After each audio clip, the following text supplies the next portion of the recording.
Ocean Pines is a vibrant residential community nestled on Maryland's eastern shore. With over 9 miles of waterfront property, amenities like an 18-hole championship golf course and a public yacht club, and a rich history dating back to 1968. Of course, if you live here, you probably know most of that. And if you don't, it's almost all apparent from your first visit. Each week on the Pines Cast, we work to bring out the ocean pines that might be less apparent. We celebrate the region, the amenities, and, most of all, the people who make and keep Ocean Pines a special place to live. Welcome to the Pines Cast, your source of news and insights about Ocean Pines and the official podcast of the Ocean Pines Association. In this episode, we speak with Marie Gilmore, who moved to Ocean Pines in the 1990s and has since become deeply involved in the veteran community and specifically in the Veterans Memorial.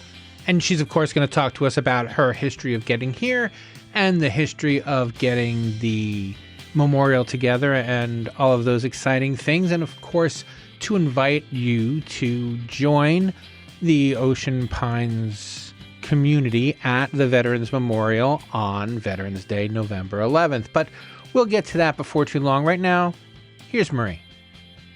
All right, so in each show, we like to kind of get each of our guests to Ocean Pines and kind of pick up their story from there. So how long ago did you move to Ocean Pines, and did you move there permanently right away, or did you move there temporarily and then permanently? What's the story of you getting to Ocean Pines? Well, our story, my husband and my story, is that we were coming to Ocean Pines. We were building a house in Ocean Pines to eventually retire into.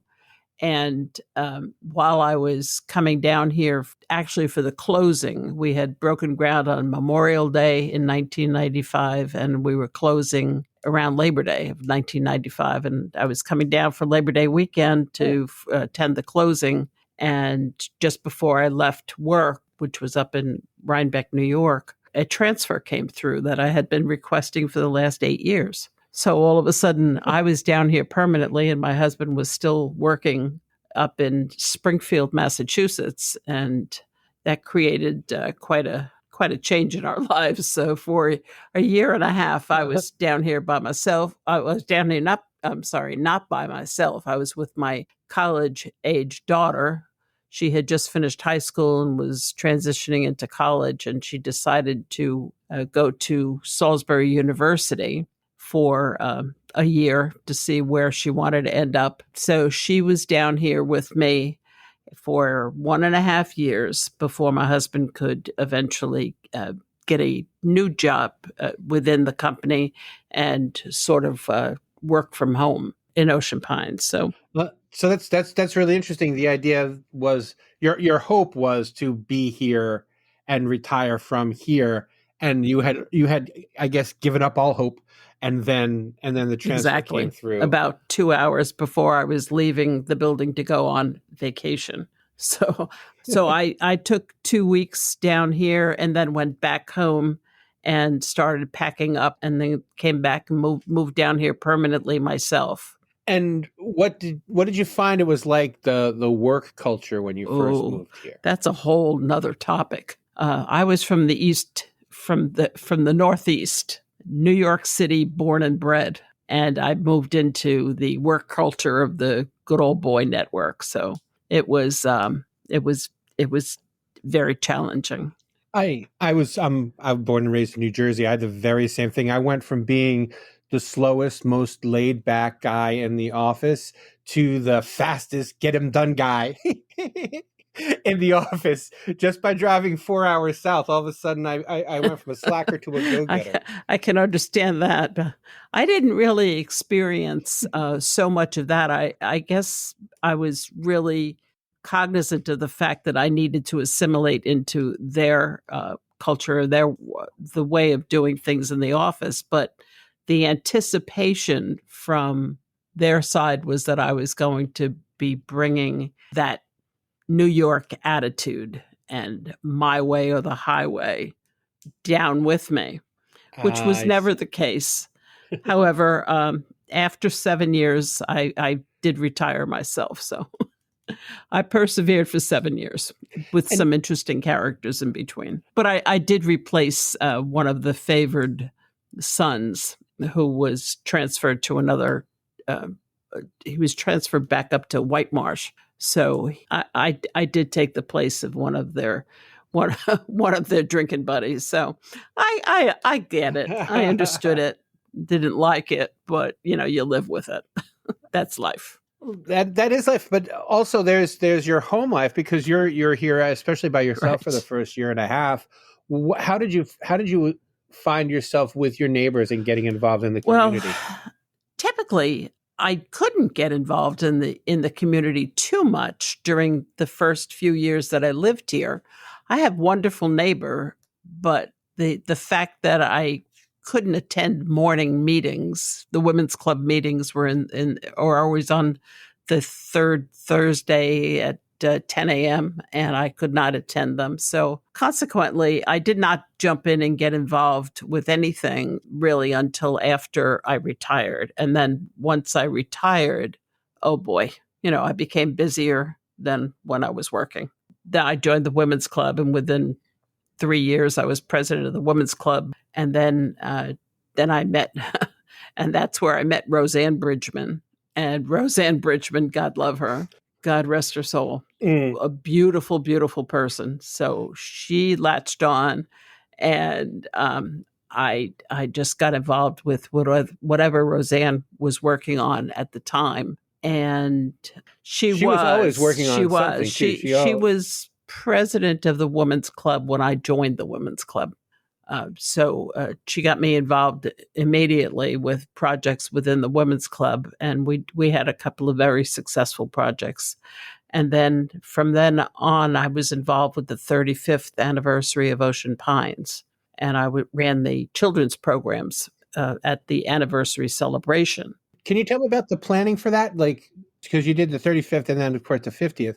What was the planning process like for that? It was organized chaos, broke it up into lots and lots of different segments, and different people were in charge, and some people were ready to be in charge and some people weren't. But it's typical organization of any large project like that. We had a parade, there was children's activities, there were the sea chanters, Navy band came down for concert, just so many different facets of the 35th.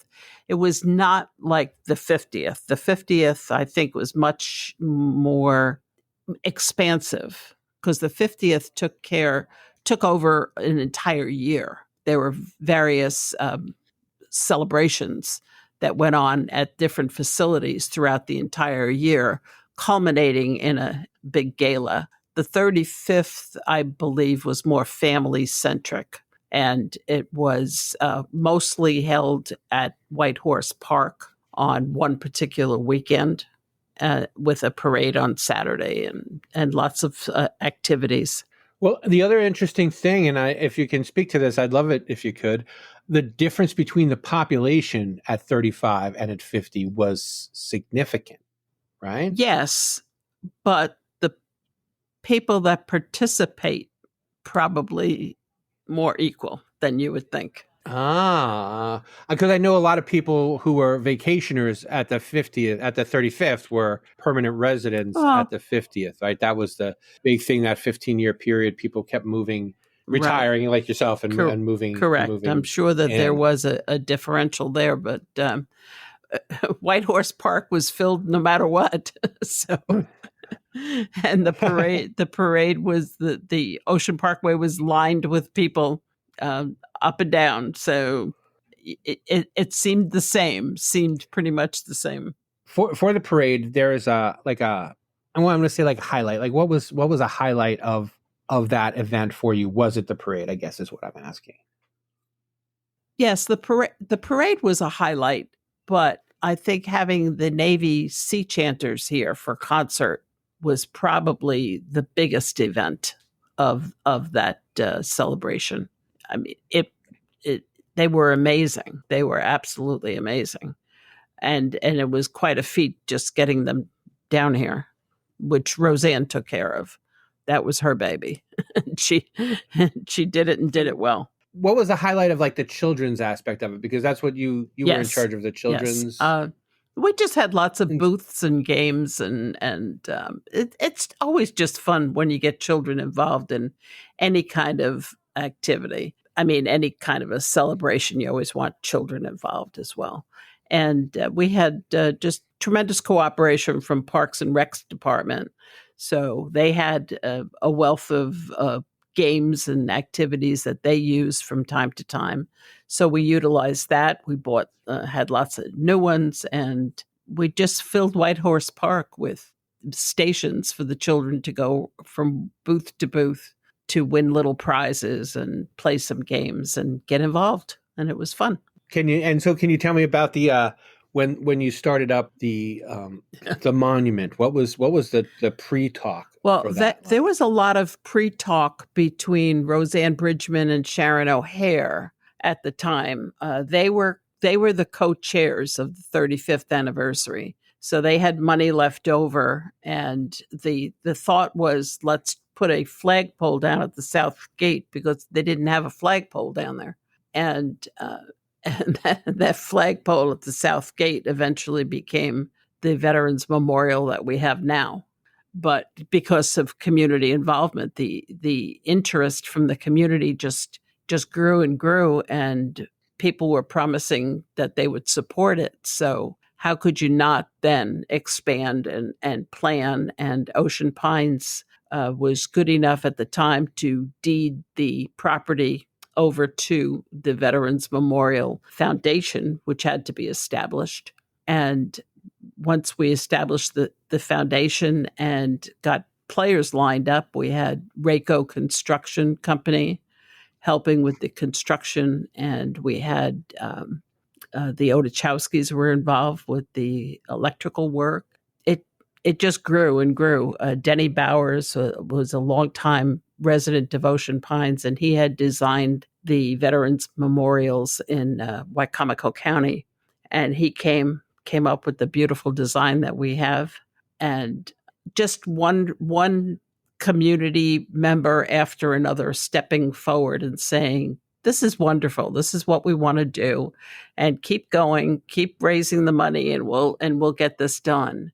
And we broke ground on Veterans Day in 2004, and on Memorial Day in 2005, we dedicated the Veterans Memorial that you see today.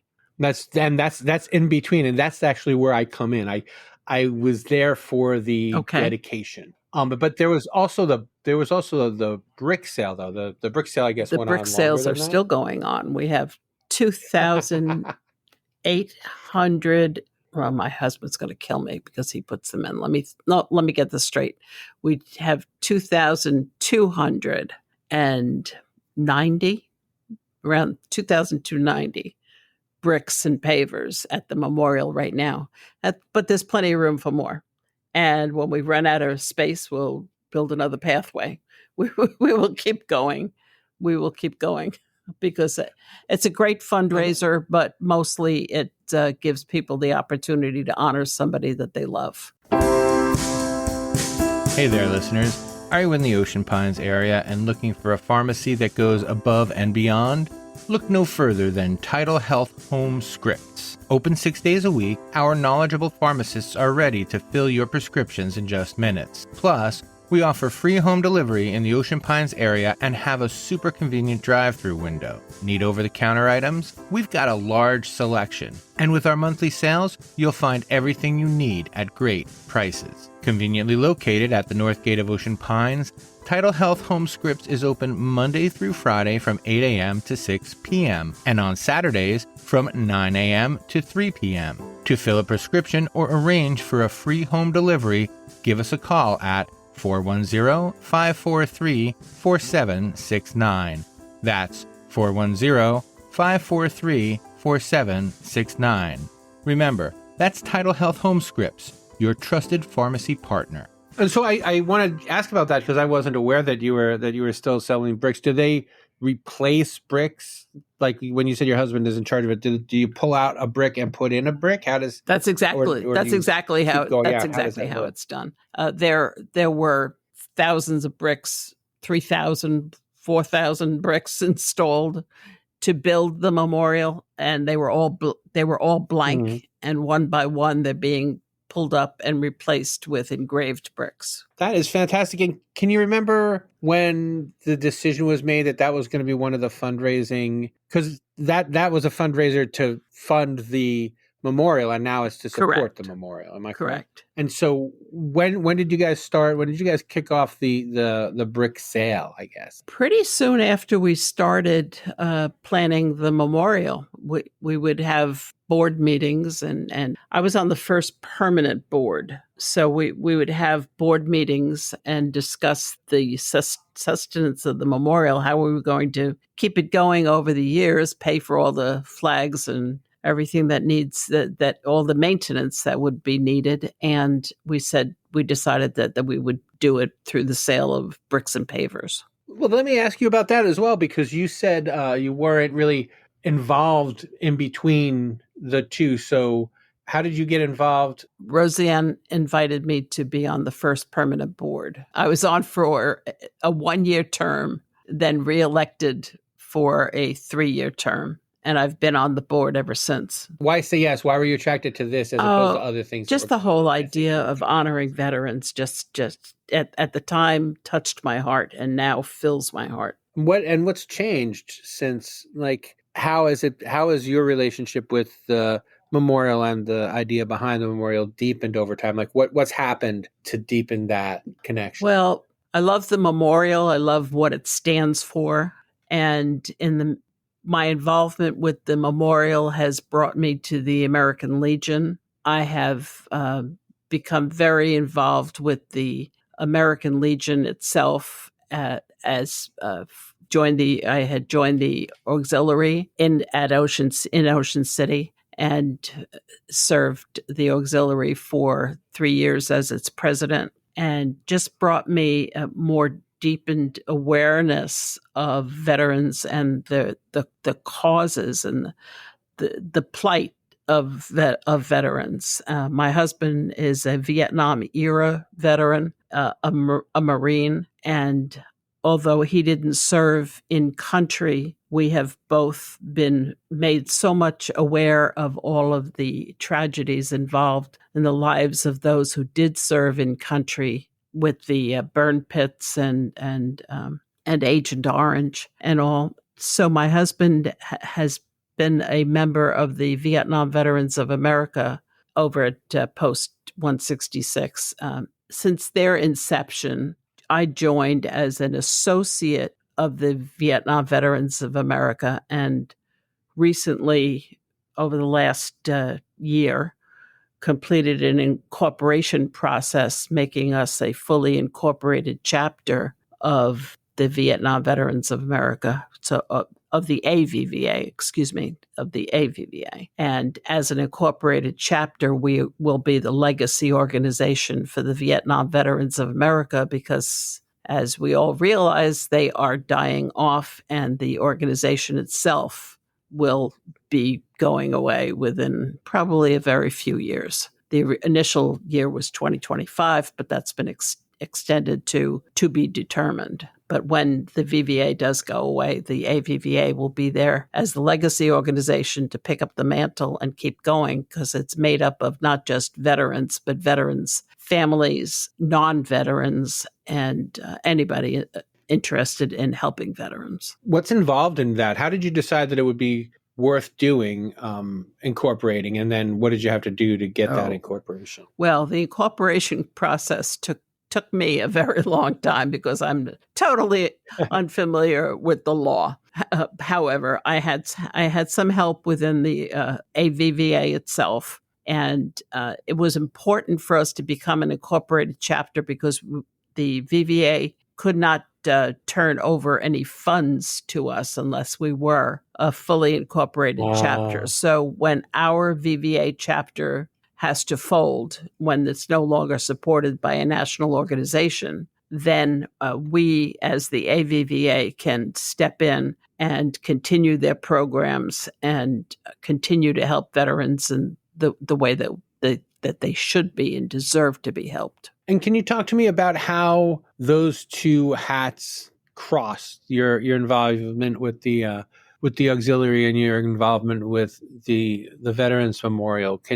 Do they work at, like, not at cross purposes, but are you doing the same thing twice, or is it more of a complementary? It's very much a complementary situation. I have members of the American Legion on the board of the Veterans Memorial Foundation, acting as a liaison between the two. The Veterans Memorial is supported by the American Legion posts, the local American Legion posts, most especially the Ocean City Post 166, but certainly we are supported and part of the lives of the people at Berlin Post 123 and 231. We try to incorporate those two posts into all of our ceremonies, and whatever we're doing, we always invite the other two Berlin posts to help us to be with us. And I was just going to say the American Legion and the Veterans Memorial, it's like one. They mutually help each other. And what are some of the things that are needed as far as upkeep for the memorial? Is there an annual upkeep, or is it just an as needed? It's a constant upkeep. I'm so fortunate that I have George Rhines is a local realtor who has a deep love and respect for the Veterans Memorial, and he has stepped up and taken charge of the maintenance of the memorial. And it is a weekly, if not sometimes daily, chore. But he's over there always cleaning and weeding and in charge of all the major cleanup projects once a year, for power washing, for getting the brass polished, for resanding all of the bricks and pavers. That all has to be done every year. There's an awful lot to it that I'm sure people don't realize, and there's no reason for them to. But we do find from time to time, there's one of our local policemen can be found over there weeding, just helping out, and different citizens of Ocean Pines come over and they'll see something and they'll take care of it. And we couldn't be happier, because it means that they're proud of the memorial as we are. And what do you have in store this year? Is there? Well, let's see now. This year is coming up on our 20th anniversary. So May 30th, we will be having a big gala celebration, a dinner party at the Ocean Pines Yacht Club. And we're going to celebrate being around for 20 years. And we hope that when the word gets out, that people will want to come and celebrate with us. In the meantime, we are in the process of building a very large gazebo in Veterans Memorial Park to aid with our educational outreach program. So we're building that gazebo. It's a joint project between Ocean Pines and the Veterans Memorial Foundation. And Wayland Construction is out there right now building forms to pour the concrete for the base, and it should be up and dedicated on Veterans Day this year.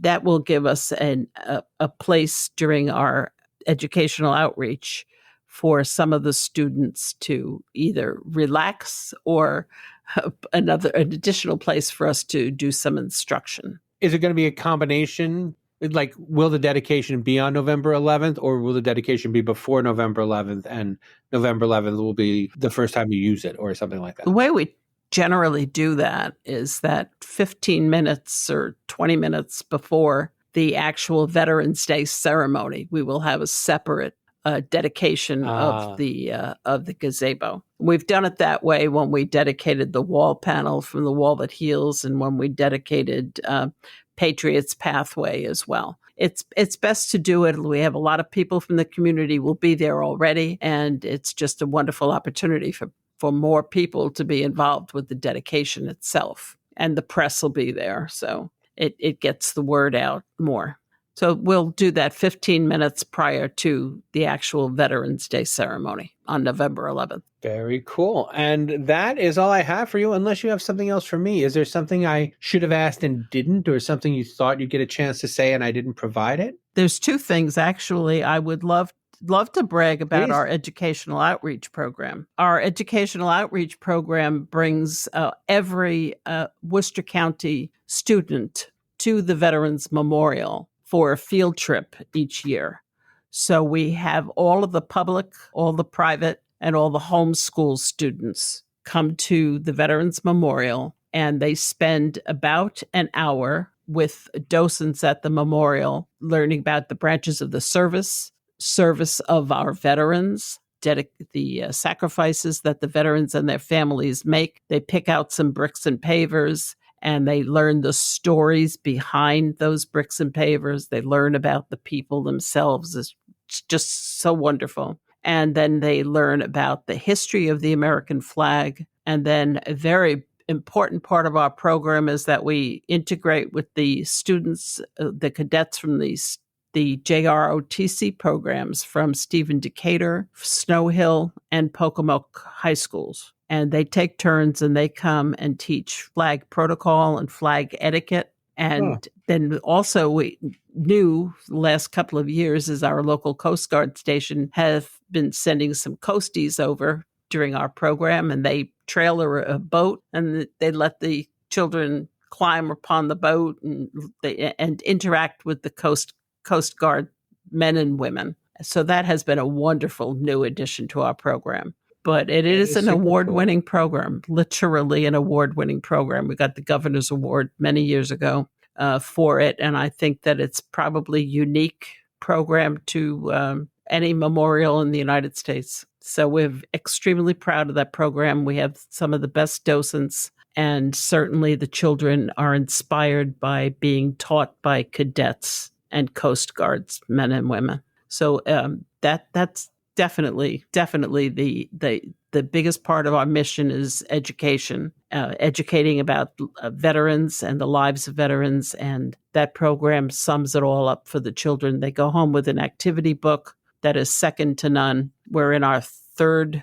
reprint of that book, and it inspires conversations at home where they sometimes learn for the very first time about relatives who have served or are serving. Also, the leader of the program, Don McMullen, goes into every school prior to their visit, has a general assembly with the fifth graders, and shows them a video that we had professionally done 2 years ago called Heroes All. It's available on YouTube channel, the Ocean Pines Association YouTube channel. Just look at Heroes All. And it's a wonderful video talking about the branches of the service and talking about the Veterans Memorial, and children learned so much from that. So it gives them an idea of what they're going to experience the following day when they come for their field trip. We have a tremendous amount of really good positive feedback on the field trips and on that video especially. And we take that video also with us to local organizations and talk about the Veterans Memorial and what it does and how they can support the Veterans Memorial. So the other thing is I just want to make sure that everybody knows to come November 11th, Veterans Day. We will, as I said, start with a dedication ceremony around 10:45, and we will dedicate the new gazebo in Memorial Park. And then precisely at 11 o'clock, we will begin our Veterans Day ceremony. And Michelle Weinmiller is a new board member for the Veterans Memorial. She just came on board a few months ago, but she is retired U.S. Air Force. She spent 11 years in the Air Force in intelligence, and then she spent 19 years as a civilian employee of the Air Force, also in intelligence. She's a remarkable woman, and she will be our MC this year. And then our guest speaker this year will be Robert L. Hansen, who works for the Maryland Veterans Commission. He is one of the commissioners from Congressional District 1. and he is an advisor to the Secretary of Veterans Affairs. He will be our guest speaker. So we're looking forward to a very, very special Veterans Day ceremony this year with the dedication and our speakers. And I think everybody should come out and enjoy it. Hopefully the weather will be good. We encourage people to bring a chair. There will be some seating provided, but not as much as we have on Memorial Day. So bring a chair. If the weather is bad, then the ceremony will move inside to the Ocean Pines Community Center. And that's it. Very cool. Well, thank you so much for your time and for sharing your story. Well, thank you for having me. I appreciate the time spent with you. The Pines Cast is an Ocean Pines Association production. It was written and edited by me, Tony Russo, executive producer, Josh Davis. As always, if you have anything to say about the show, please say it to me, and you can reach me via email. My email address is bytonyrusso@gmail.com. That is bytonyrusso@gmail.com. And of course, please follow the show or subscribe wherever you're listening now. And as much as we would love to have your ratings and reviews, and please rate and review if that's your thing, mostly we just want you to listen to the show, and we want you to like the show, and we would love it if you would tell someone else who you think would like it how much you think they would like it. And that will be it for this week on the Pines Cast.